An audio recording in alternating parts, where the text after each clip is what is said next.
Hello everyone and welcome to my channel Learn with Nisha ji. We are studying class 9 science and here we are on the chapter 10 work and energy. So if you have not subscribed the channel yet, you can subscribe the channel, and if you want to attend one-to-one sessions, you can enroll for the classes using this link for the registration. I'll share the link in the description section, right? So in this particular lecture, we are going to complete this chapter. So watch this completely so that all your concepts, formulae, numericals, conceptual questions, exercises, everything is covered, right? So we start with the first topic, that is work done by a constant force. ठीक है, अभी तक हमने force के बारे में पढ़ा है. ठीक है, तो अगर एक कांस्टेंट फोर्स एफ एक्ट कर रही है एक ऑब्जेक्ट पे, टेबल पे एक ऑब्जेक्ट रखा हुआ है, ठीक है, ऑब्जेक्ट ने s डिस्टेंस मूव किया है, ठीक है, in the direction of force. Force यहाँ अप्लाई हो रही है, ऑब्जेक्ट भी यहाँ से यहाँ जा रहा है, तो एक वर्क डन होता है. ठीक है, work done by this force, तो वो कितना होगा? It is equal to force multiplied by the displacement. ठीक है, सो एफ अगर फोर्स है, एस डिस्प्लेसमेंट है, तो F into S is W, work done, right? So the work done, okay, by a force acting on an object, it is equal to the magnitude of the force multiplied by the distance moved in the direction of force. तो work का सिर्फ magnitude होता है, कोई direction नहीं होती. ठीक है, फोर्स अगर 1 न्यूटन है, एस की वैल्यू 1 मीटर है, तो वर्क डन क्या हो जाएगा? 1 into 1 is 1, so 1 newton meter. तो unit of work is newton meter, या इसको जूल्स भी बोल सकते हैं. तो 1 joule is the amount of work done on an object when a force of 1 newton displaces it by 1 meter along the line of action of the force, right? Work done देखो negative भी हो सकता है. ठीक है, अगर force is acting in a direction opposite to that of displacement, तब हमारा वर्क डन नेगेटिव हो जाएगा. और वर्क डन पॉजिटिव कब होता है? जब फोर्स और डायरेक्शन ऑफ डिस्प्लेसमेंट सेम है. जैसे सपोज ये ऑब्जेक्ट रखा हुआ है, ठीक है, हमने इस डायरेक्शन में ही फोर्स लगाई और ये इधर ही मूव कर रहा है, ठीक है, तब तो हमारा वर्क डन कैसा होगा? पॉजिटिव हो जाएगा. ठीक है, ये ऑब्जेक्ट रखा हुआ है, हमने फोर्स इस डायरेक्शन में लगाया सपोज, ठीक है, and displacement is in this direction, okay, तब हमारा वर्क डन नेगेटिव होगा. ठीक है, वो हम अभी देखेंगे कैसे सिचुएशंस में होता है. Next we have an example of a numerical. A force of 5 newtons is acting on an object. ठीक है, object is displaced through 2 meters in the direction of force.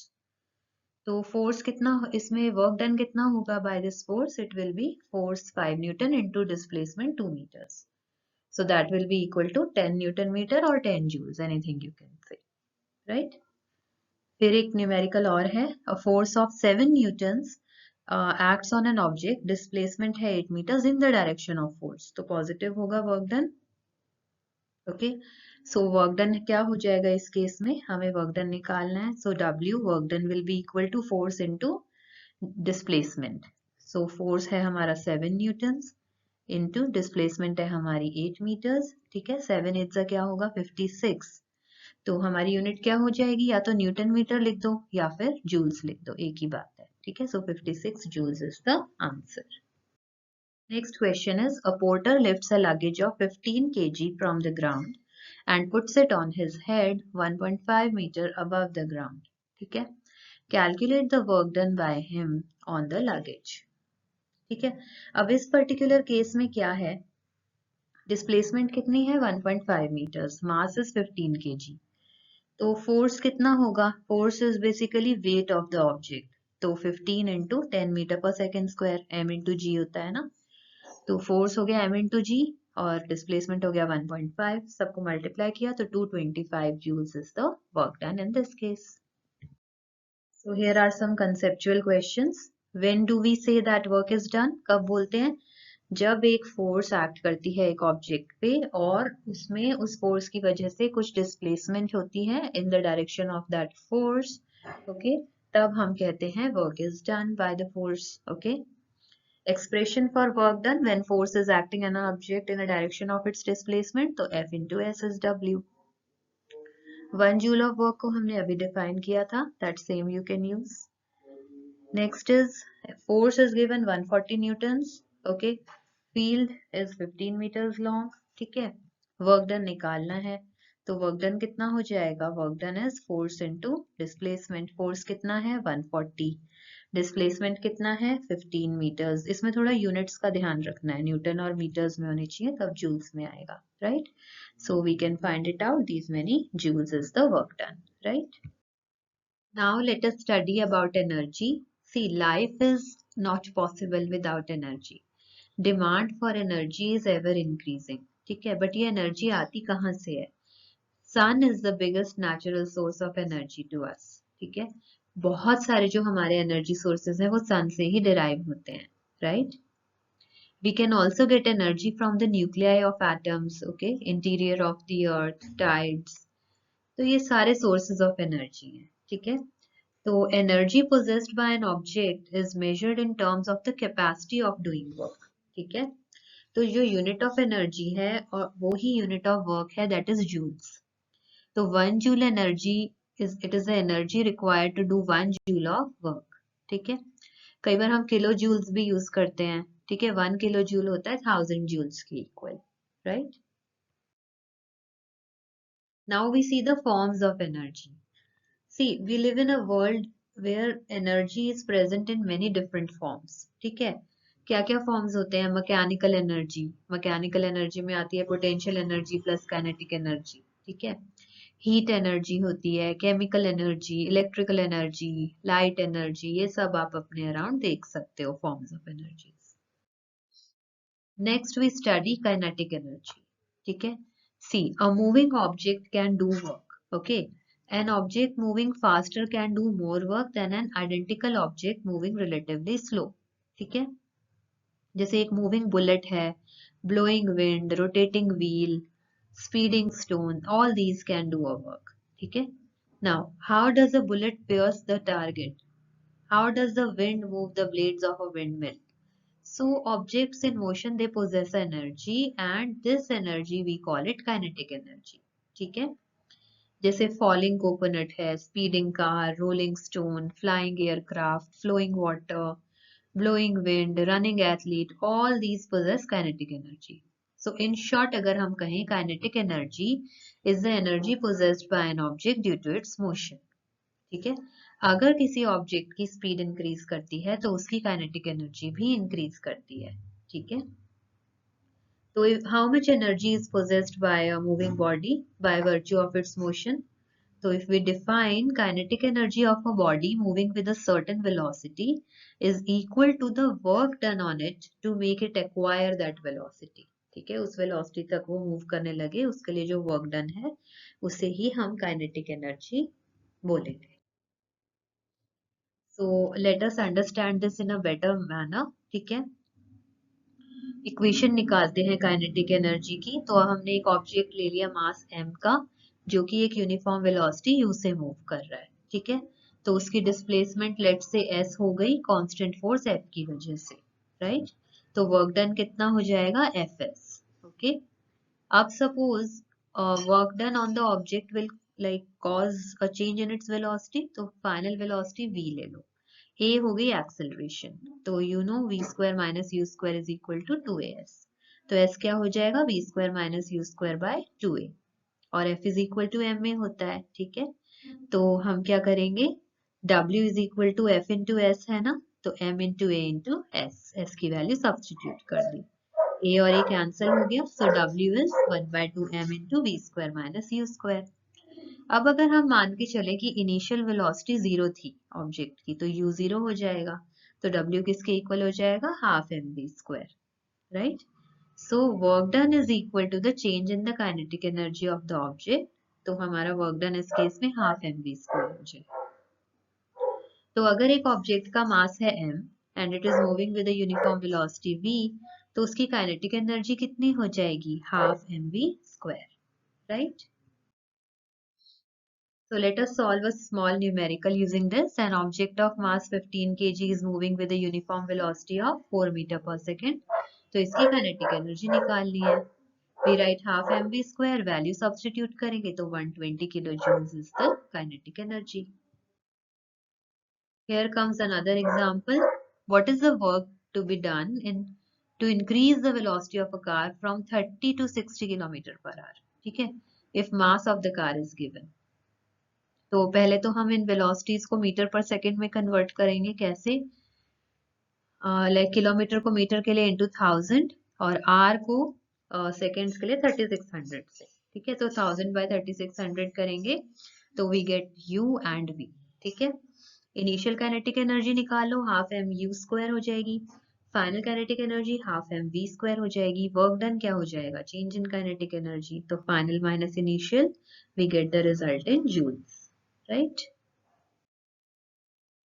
Next we have some conceptual questions. What is the kinetic energy of an object? अभी हमने देखा है. Expression for kinetic energy ये भी अभी हमने study किया है. Third is a numerical. Kinetic energy of an object of mass m moving with a velocity 5 meter per second is 25 joules. What will be its kinetic energy when its velocity is doubled? तो आप देख सकते हो इसमें जैसे हमारी kinetic energy किसके equal होती है? Half M we square. ठीक है, तो आप देख सकते हो it is directly proportional to V square. तो अगर वेलोसिटी डबल होगी तो काइनेटिक एनर्जी 4 टाइम्स हो जाएगी. ठीक है, तो 25 जूल्स थी ना पहले, तो 25 into 4 it is going to be 100 joules now. ठीक है, फिर हमें पूछा है what will be its kinetic energy when the velocity is increased 3 times. ठीक है, अब वेलोसिटी 3 टाइम्स हो गई तो 3 स्क्वायर क्या होता है? 9. ठीक है, तो ये 9 टाइम्स हो जाएगी पहले जो एनर्जी थी.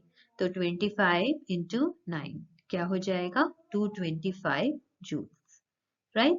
तो काइनेटिक एनर्जी आप देख सकते हो वेलोसिटी के स्क्वायर के साथ वेरी करती है. Right. Now let us study potential energy. So in some situations energy gets stored due to the work done on the object. ठीक है. Now the energy transferred to an object is stored as potential energy if it is not used to cause a change in the velocity or speed of the object. ठीक है, जैसे you transfer energy when you stretch a rubber band. ठीक है, तो energy transferred to the band is its potential energy. You do work while winding the key of a toy car. Energy is transferred to the spring inside. It is stored as potential energy. तो potential energy possessed by the object is the energy present in it by virtue of its position or configuration. ठीक है, तो ये potential energy. Now potential energy of an object at a height.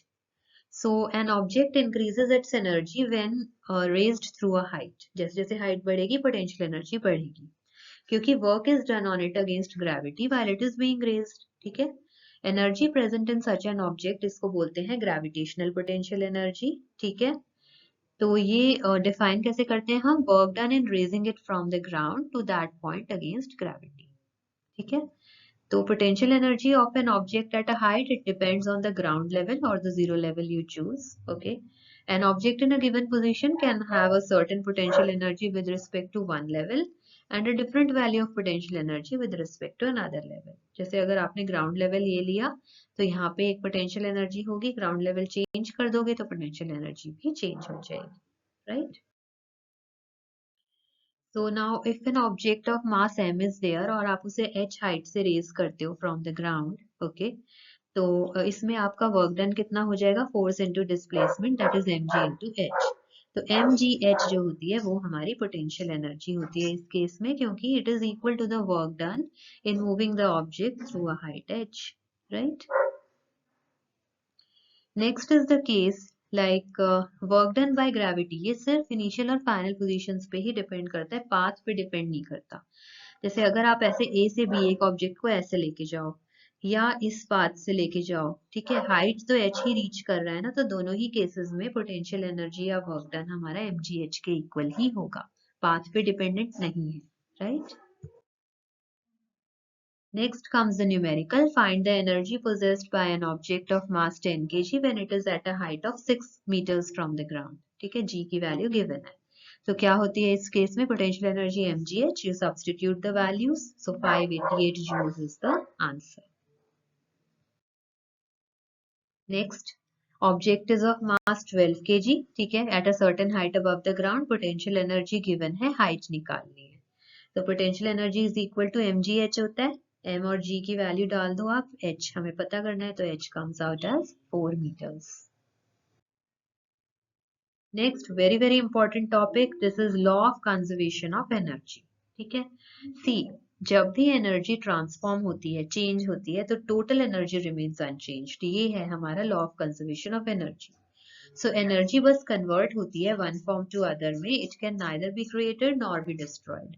Total energy before and after the transformation it remains the same, ठीक है। This law is valid in all situations and for all kinds of transformations, right? So here we come on to very important concept like suppose हमारे पास एक mass m है, ठीक है, it is made to fall freely from a height h. तो starting में उसकी initially यहाँ से हम fall करा रहे हैं suppose, ठीक है, और ये हमारा suppose ground level है, यहाँ से body ने fall करना start करा, तो पॉइंट ए पे इसके पास सिर्फ पोटेंशियल एनर्जी होगी, that is mgh, kinetic energy zero होगी इस टाइम पे, ठीक है। काइनेटिक एनर्जी जीरो इसलिए क्योंकि वेलोसिटी जीरो है, रेस्ट पे है बॉडी, ठीक है। तो टोटल एनर्जी कितनी हो जाएगी यहाँ पे, इट इज mgh, ठीक है। अब ये बॉडी फॉल करना स्टार्ट करती है, तो अब इसकी पोटेंशियल एनर्जी काइनेटिक एनर्जी में कन्वर्ट हो जाएगी, राइट। और अगर v वेलोसिटी किसी भी इंस्टेंट पे लेट से इसकी वेलोसिटी v है, तो यहाँ पे हमारी काइनेटिक एनर्जी कितनी हो जाएगी, हाफ mv²। तो हम देख सकते हैं जैसे जैसे बॉडी नीचे आती जाएगी तो इसकी पोटेंशियल एनर्जी कम होती जाएगी और काइनेटिक एनर्जी बढ़ती जाएगी। बट अगर आप किसी भी पॉइंट पे चेक करोगे तो sum of potential energy and kinetic energy will be a constant, that is mgh plus half mv², हमेशा एक कांस्टेंट रहेगा, और उसको हम क्या बोलते हैं, उसको हम बोलते हैं mechanical energy. Mechanical energy constant रहेगी throughout the journey, right. Now let us see the rate of doing work. See, power, power define करेंगे हम, it measures the speed of work done, कि how fast or slow the work is done, ठीक है। power हम कैसे define करते हैं, rate of doing work और rate of transfer of energy, ठीक है। तो power is work upon time, W by T, power की यूनिट होती है watt, ठीक है, it's in the honor of James Watt। W capital W से डिनोट करते हैं, तो 1 watt is the power of an agent which does a work at the rate of 1 joule per second, ठीक है। तो 1 watt is basically 1 joule per second। और थोड़ी बड़ी यूनिट्स होती हैं, जैसे किलो वॉट है, that is 1000 watts, 1 kilowatt is 1000 watt और 1000 joule per second, ठीक है। तो power of an agent it can vary from time to time, ठीक है। तो हम एक एवरेज पावर का कंसेप्ट यूज करते हैं, तो उसमें क्या होता है, total energy consumed by total time taken, जब हम डिवाइड करते हैं तो हमें ये एवरेज पावर मिल जाती है, राइट।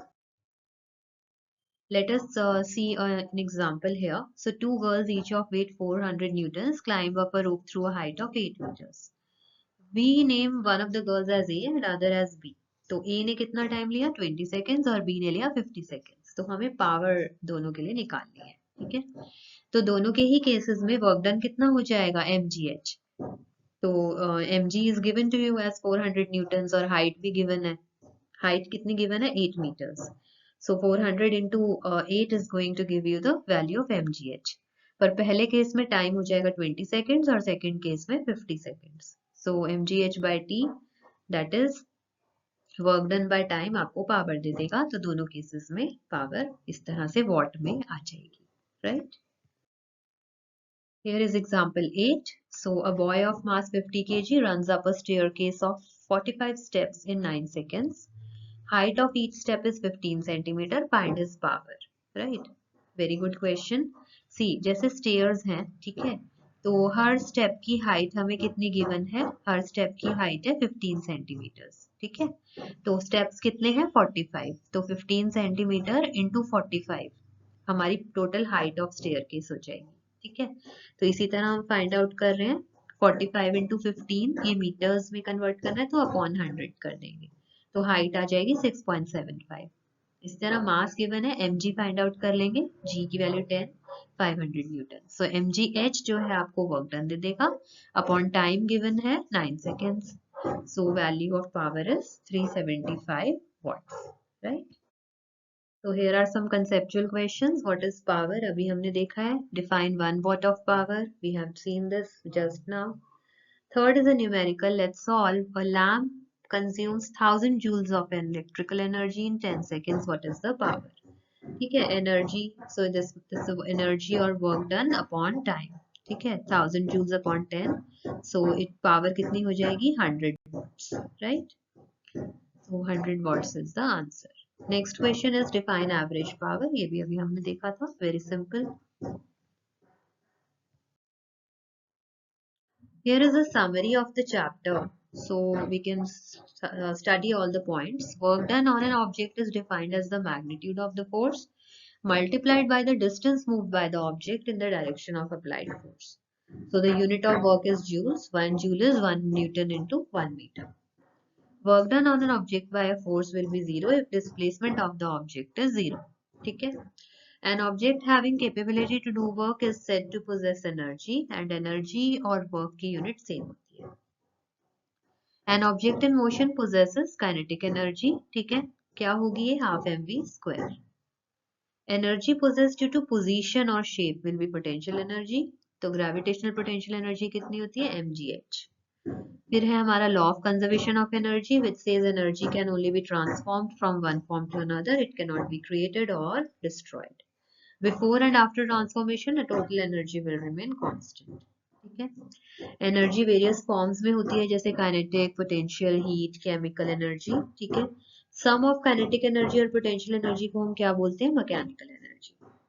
पावर क्या होती है? Rate of doing work. SI unit of power होती है watts, and 1 watt is equal to 1 joule per second.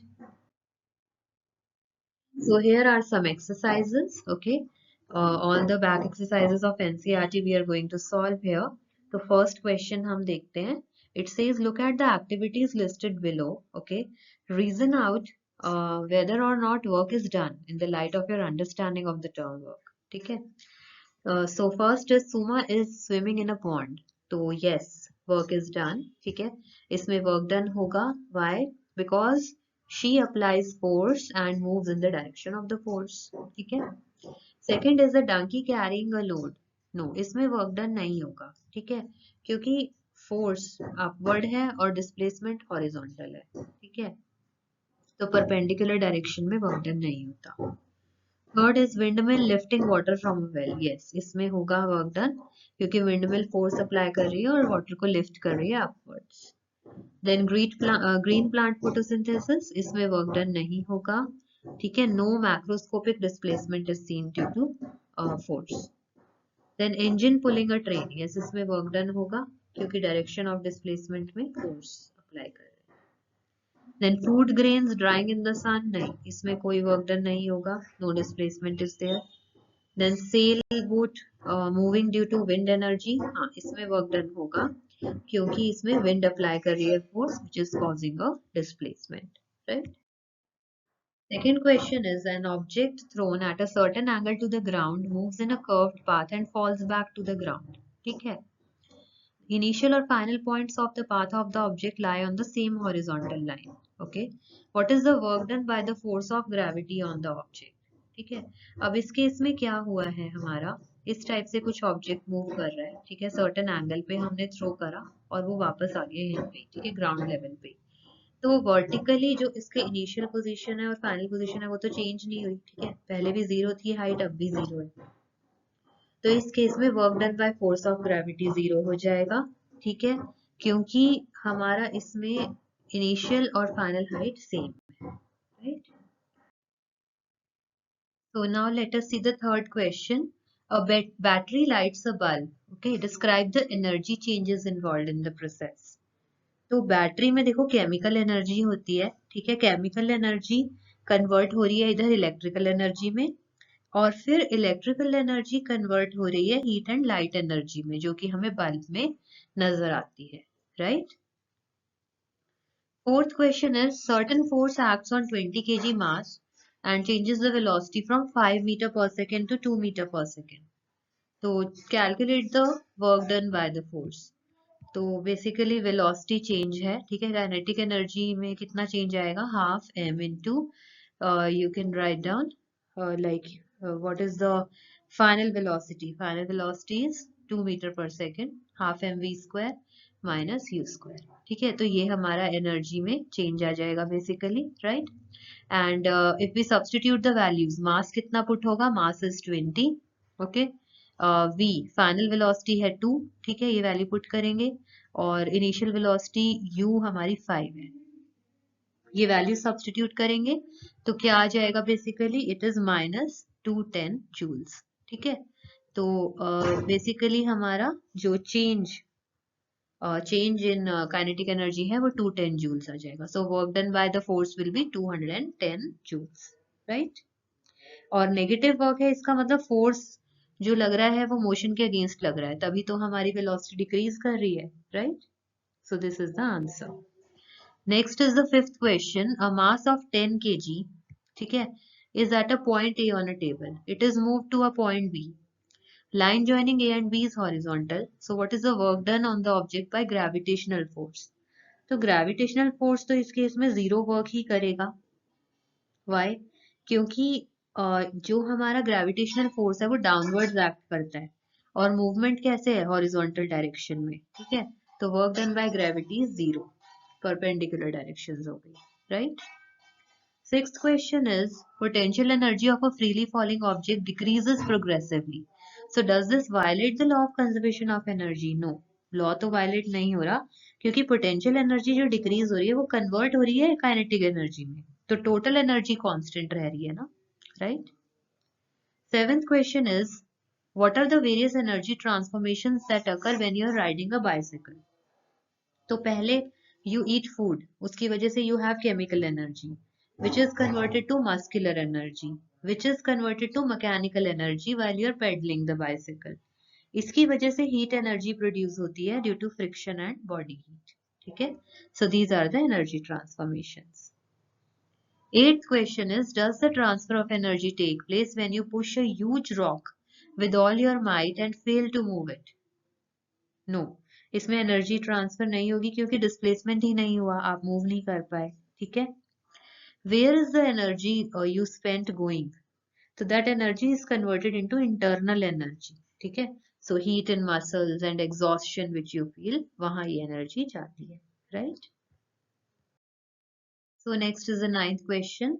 A certain household has consumed 250 units of energy during a month. ठीक है, how much energy is this in joules?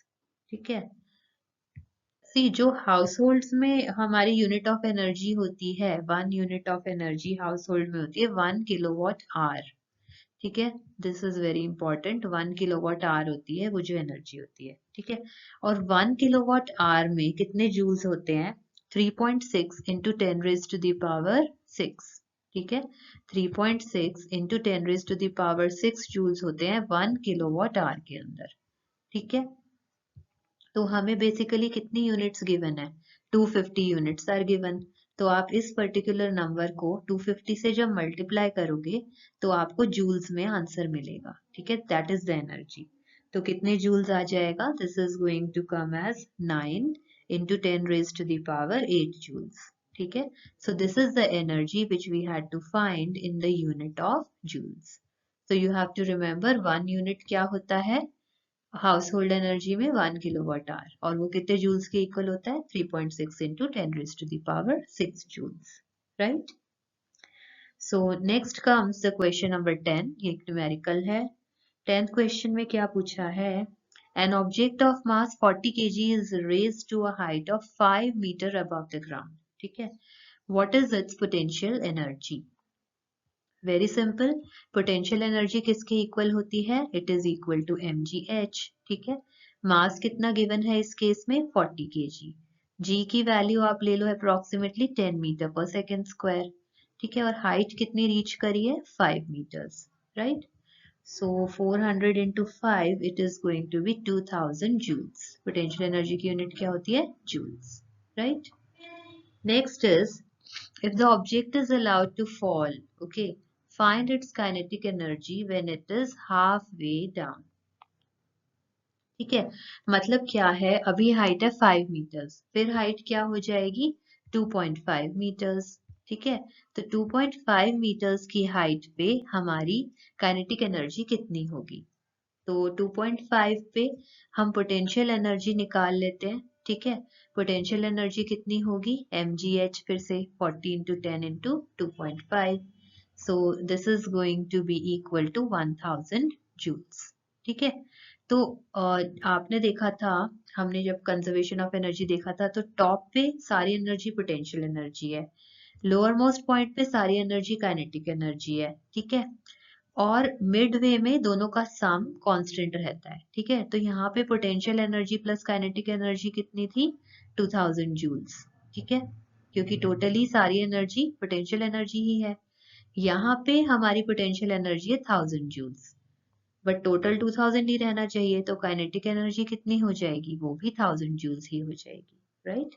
So the kinetic energy half way में कितनी होगी? 1000 joules, right. Next we come on to the 11th question. What does it say? So, what is the work done by the force of gravity on a satellite moving around the Earth? Justify your answer. So, in this particular case, 0 is the work done. क्यों? Force of gravity जो है वो है perpendicular to the direction of circular motion.